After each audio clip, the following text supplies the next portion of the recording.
بسم اللہ الرحمن الرحیم۔ ملک سجاد بلاگز میں خوش آمدید۔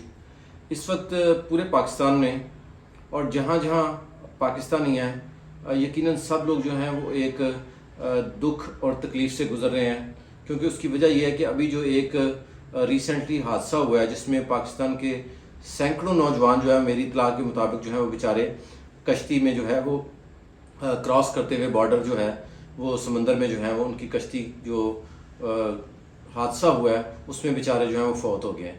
یہ یقیناً ایک بڑی ہی تکلیف دہ چیز ہے۔ میں نے جب سے یہ چینل بنایا ہے، اگر آپ میری پہلی ویڈیو دیکھیں تو میں نے فرسٹ ویڈیو سے لے کے آج تک یہی ہمیشہ بتایا ہے، خاص طور پر نوجوانوں کو، کہ ایجنٹوں سے بچیں۔ آپ نے ایجنٹوں سے بچنا ہے۔ میں نے ہمیشہ جو ہے وہ کوشش کی ہے کہ میرے ویڈیوز اور ولاگز کے ذریعے نوجوان جو ایجنٹوں کے چنگل میں آتے ہیں، جو سوانح خواب دکھاتے ہیں اور ان کو سوانح خواب دکھا کے پھر ڈنکی کی طرف لے کے جاتے ہیں، اس سے نوجوانوں کو بچایا جائے۔ الحمدللہ اس میں کافی حد تک میں کامیاب ہوں۔ بہت سارے لوگ جو ہیں وہ بتاتے ہیں کہ جی سجاد بھائی، ہم تو جو ہے ایجنٹس کو پیسے دینے لگے تھے لیکن ہم نے جو ہے وہ پیسے نہیں دیے اور ہم لیگل طریقے سے جو ہے وہ ہم نے ویزا اپلائی کیا ہے۔ لیگل طریقے سے ویزا آپ اپلائی کرتے ہیں تو سم ٹائم مل جاتا ہے، سم ٹائم نہیں ملتا، لیکن آپ کی زندگی جو ہے وہ محفوظ ہے۔ یہ جو ڈنکی ہے یہ بیسیکلی ایک موت کا نام ہے۔ میں یہ سمجھتا ہوں کہ یہ جو ڈنکی کے ساتھ اتنے نوجوانوں کی جو ہلاکت ہوئی ہے، اس میں جو قصوروار ہے وہ کون ہے؟ اگر میں آپ سے سوال کروں، کیا قصوروار وہ ایجنٹ ہے جس نے بچوں کو سہانے خواب دلا کے وہاں پہ لے جا کے جو ہے وہ اس تکلیف سے گزار کے کئی مہینے وہاں لیبیا میں رکھ کے اور اس کے بعد ان بیچاروں کی موت واقع ہوگی، یا قصوروار وہ نوجوان خود ہیں جو ڈرتے ہی نہیں ہیں، جو کہتے ہیں کہ جی ہم نے جو ہے وہ ڈنکی لگانی ہے، یا قصوروار گھر والے ہیں؟ میرا خیال یہ ہے کہ سب سے زیادہ قصور جو ہے وہ اس چیز کا ہے کہ ہمارے پاس لیک آف انفارمیشن ہے۔ سب سے زیادہ قصور اس چیز کا ہے کہ ہمارے پاس جو ہے انفارمیشن کی کمی ہے۔ آپ دیکھیں جتنے بھی جو ڈنکی میں جو لڑکے وفات پا جاتے ہیں، جو بیچارے ہلاک ہوتے ہیں، اس میں آپ نے بہت کم سنا ہوگا کہ لاہور کے کوئی لڑکے ہوں، کراچی کے کوئی لڑکے ہوں، ملتان کے کوئی لڑکے ہوں، فیصل آباد کے کوئی لڑکے ہوں، یا بڑے شہروں کے لڑکے ہوں۔ زیادہ تر تعداد جو ہے وہ مختلف مخصوص علاقوں کی ہے، جو گجرانوالہ سے لے کے آگے آزاد کشمیر تک کے علاقے جو ہیں وہاں کے نوجوان زیادہ ہیں۔ اس کی بنیادی وجہ یہ ہے کہ وہاں پہ اگر آپ بات کریں منڈی بہاؤدین، گجرات اور ادھر ادھر کے علاقوں کی، ہر دوسرا بندہ جو ہے وہ ایجنٹس کے ساتھ جو ہے وہ انفارمیشن اپنی شیئر کر رہا ہوتا ہے، اور ہر دوسرے بندہ کسی نہ کسی ایجنٹ کو جانتا ہے۔ ہر دوسرے گھر میں کوئی نہ کوئی ایجنٹ ہے۔ بات یہ ہے کہ یہ جو ہماری جو اس وقت جو نسل ہے، اس کو ہم نے ان ایجنٹوں سے بچانا ہے، اور ایجنٹوں سے بچانے کا طریقہ کار یہی ہے کہ جو بزرگ ہیں ہمارے، وہ بچوں کو سمجھائیں کہ یہ جو ڈنکی ہے یہ موت کا نام ہے۔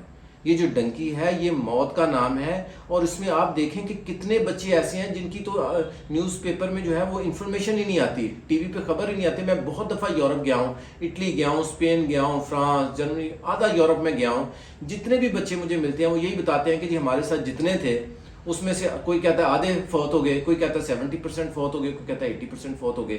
یعنی ڈنکی میں بڑی کوئی قسمت سے ہے کہ جو بیچارہ جو بچہ ہے کوئی بچ کے چلا جائے۔ جیسے ابھی بھی جو ہے وہ کچھ بچے جو ہیں جن کی قسمت اللہ تعالیٰ نے جو ہے وہ زندگی ابھی لکھی ہوئی تھی، وہ بیچارے جو ہیں وہ زندہ بچ گئے ہیں، اور باقی سارے کے سارے میں ان کو شہید کہوں گا کہ بیچارے شہید ہو گئے ہیں۔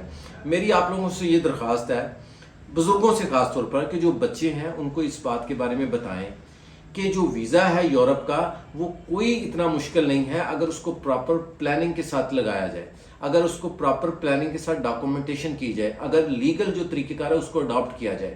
اور ایجنٹوں سے بچنے کا سب سے بہترین طریقہ کیا ہے؟ ایجنٹ ہوتا کیا ہے؟ پہلے تو نوجوان یہ سمجھیں ایجنٹ کس کو کہتے ہیں۔ ایجنٹ وہ ہوتا ہے جو خود ساری زندگی کبھی یورپ نہیں گیا ہوگا۔ 99% جو ایجنٹ ہے وہ خود یورپ نہیں گیا ہوتا۔ میں آپ کو لکھ کے دینے کو تیار ہوں۔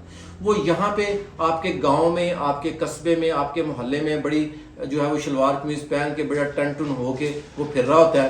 کسی نہ کسی ریفرنس سے وہ آپ کو ملتا ہے۔ نہ اس کا کوئی آفس ہوگا، نہ اس کا کوئی رجسٹرڈ ادارہ ہوگا، نہ اس کے کوئی بینک اکاؤنٹس ہوں گے، نہ اس کے موبائل نمبر اس کے اپنے ہوں گے۔ وہ آپ کو ایسے ہی چلتا پھرتا کسی نہ کسی ریفرنس سے ملے گا اور آپ سے ڈاکومنٹس، اور آپ کو کہے گا پاسپورٹ دیں، پیسے دیں، اور کوئی دینے کی ضرورت نہیں ہے۔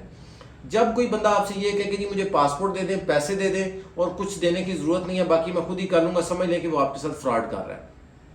جب کوئی بندہ آپ کو یہ کہے کہ جناب آپ کو ایمبیسی کی جانے کی بھی ضرورت نہیں ہے، بس آپ کو ویزا ہو جائے گا، آپ کو میں چڑھائی کروا دوں گا، آپ کو کچھ کرنے کی ضرورت نہیں ہے، آپ سمجھیں آپ کے ساتھ فراڈ ہو رہا ہے۔ جب بھی کوئی بندہ آپ سے لاکھوں روپے کی آپ سے ڈیمانڈ کرے ویزے سے پہلے یا ویزے کے بعد، سمجھیں آپ کے ساتھ فراڈ کر رہا ہے. اس لیے کہ ویزے کی جو فیس ہے وہ ایمبیسی کی پوری دنیا میں بتاتا ہوں کہ جو یورپ کی فیس ہے وہ 30,000 سے زیادہ نہیں ہے.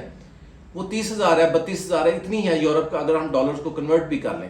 امریکہ کا ویزا جو ہے اس کی 50,000 ہے، جو کینیڈا کا ویزا ہے اس کی 40-42,000 ہے. تو جو بھی ایجنٹ، جو بھی بندہ آپ سے کہے کہ جی مجھے 5 لاکھ روپے ایڈوانس دے دیں، میں آپ کا ویزا لگوا دیتا ہوں، ڈاکومنٹیشن کی ضرورت نہیں ہے، وہ فراڈیا ہے، وہ آپ کے ساتھ جھوٹ بول رہا ہے، وہ ایجنٹ ہے.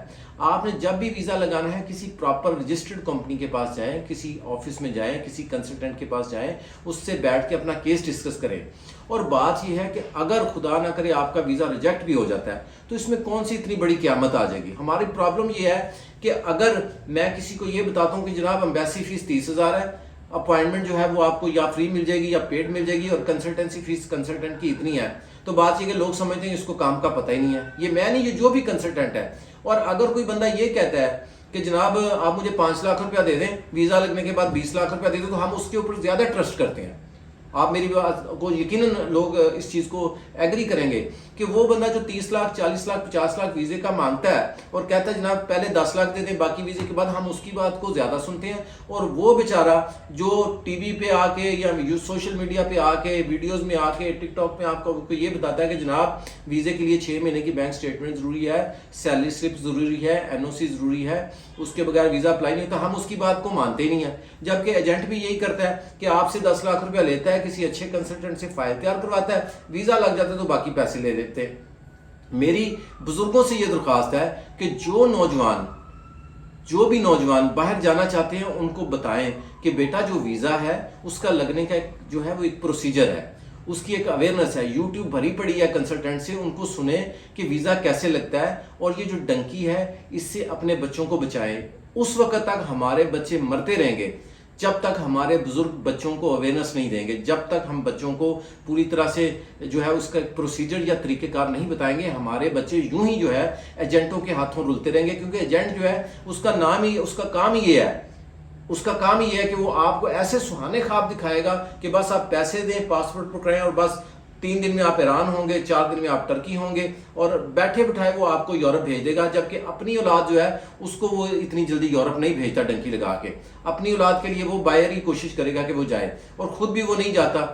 تو میری درخواست یہ ہے کہ اپنے بچوں کو ڈنکی سے، اپنے بچوں کو یہ جو ایجنٹ مافیا ہے ان سے خدا کے لیے بچائیں. بچوں کو انفارمیشن دیں، بچوں کو تعلیم دیں، بچوں کو ایجوکیشن دیں، اور اس کے بعد جو ہے وہ بچوں کو جو ہے وہ باہر بھیجیں. بہت شکریہ، دعا میں یاد رکھیں. اللہ حافظ.